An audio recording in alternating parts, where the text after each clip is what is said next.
नमस्कार सांग मैंने राधे राधे हरे कृष्ण समस्त को आ देखो आज मिनी ब्लॉग टी संध्या बेलू स्टार्ट होती आमर राजा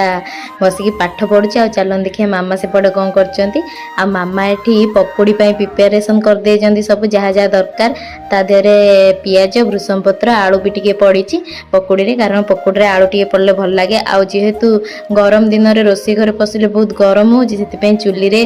भल बाहर पवन दौर आ चुली रे बसिकी माने जाल लगा केते सुंदर देखा चुली रे ही करा मोर एपटे मोर रिंग लाइट टा लगे देइछि पूरा माने लाइट देखा एठी त हमर बॉल सिस्टम नाही माने चुली पाखर जो चुली रखाई से मो रिंग लाइट टा लगे देइथिली आ देखंतु पकोड़ीरा मु छाणुथिली कारण मामा गोळे देइथिले मामा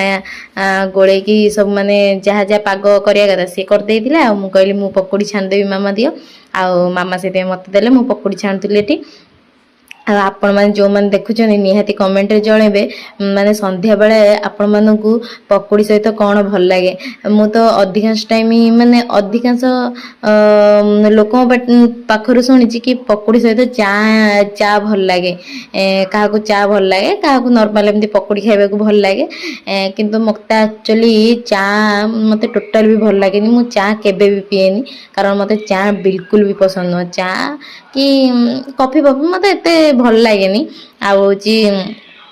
जो माने को जहाँ भल लगे कमेंट रे निहाती जणेदेवे आठी राजा और चगुल को डिमांड रे एठी बैगणी बनूला आ बैगण को माने एमती बैगण को गोल गोल करी काटी देथिले आ बेसन गोले की मु छाणुतिली आ मु गोटे हाथ रे जो कहंदी मोबाइल कैमेरा को धरिकी आ गोटे हाथ रे जो कहंदी बैगणी छाणुची मु माने एते कैमेरा को लक्ष्य नै जे मु कोठी की देखौची ए जंती तापरे टिके फास्ट फास्ट सेई बळा हुए आ हमर एठी पकोड़ी आ बैगणी पूरा रेडी हो जाइए आपण मानू मु खाई कौची कौ भाया आपण मान तो मो मुह एक्सपीरियंस रु जानी पारथुए माने कौ भाया माने बहुत टेस्टी होता पकोड़ी बैगणी कारण माँ स्नेह रे जहाँ भी कर दिए ना बहुत बढ़िया लगे मु सीना छाणी किंतु मो मामा सब पाग बन से प्रिपरेशन करचंती आज भिडियो जो मान को भल लगी निहाती कमेंट रे जणेबे आ गोटे नेक्स्ट वीडियो देखा समस्त को राधे राधे।